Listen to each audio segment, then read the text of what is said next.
ടീസ്ത നദിക്ക് കുറുകെയായിരുന്നു 48 വയസ്സുള്ള ശൈലേന്ദ്രനാഥിന്റെ സാഹസിക പ്രകടനം. നദിക്ക് കുറുകെ പണിത പാലത്തിനു മുകളിൽ നൂറുകണക്കിന് കാണികൾ ആർപ്പുവിളികളോടെ സാഹസിക പ്രകടനം വീക്ഷിക്കുകയായിരുന്നു. പകുതി ദൂരം പിന്നിട്ട ശൈലേന്ദ്രനാഥ് അസ്വസ്ഥനായി. പിന്നീടൊന്ന് പിടഞ്ഞു. അല്പനേരം കഴിഞ്ഞ് ചലനമറ്റ നിലയിൽ തൂങ്ങിക്കിടക്കുകയായിരുന്നു. പ്രകടനം കണ്ടുനിന്ന കാണികൾക്ക് എന്താണ് സംഭവിക്കുന്നതെന്ന് മനസ്സിലായില്ല.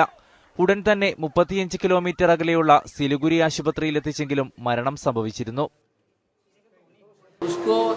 इमरजेंसी में ले ब्रॉड डेथ हिसाब से तो पहले से उसको डेथ हो गया था, तो यहाँ पर हम लोग उसको पोस्टमार्टम में भेजा है. पॉसिबिलिटी कुछ बोलना मुश्किल है, तो हार्ट अटैक का चांस है. ऐसा कुछ हार्ट अटैक से ऐसा कुछ हो सकता है. വെസ്റ്റ് ബംഗാൾ പോലീസിലെ ഹോംഗാർഡാണ് ശൈലേന്ദ്രനാഥ്. ഔദ്യോഗിക സ്പോൺസർഷിപ്പിലല്ല ശൈലേന്ദ്രനാഥ് സാഹസിക പ്രകടനം നടത്തിയത്. നേരത്തെയും സമാനമായ നിരവധി പ്രകടനങ്ങൾ ഇയാൾ നടത്തിയിരുന്നു.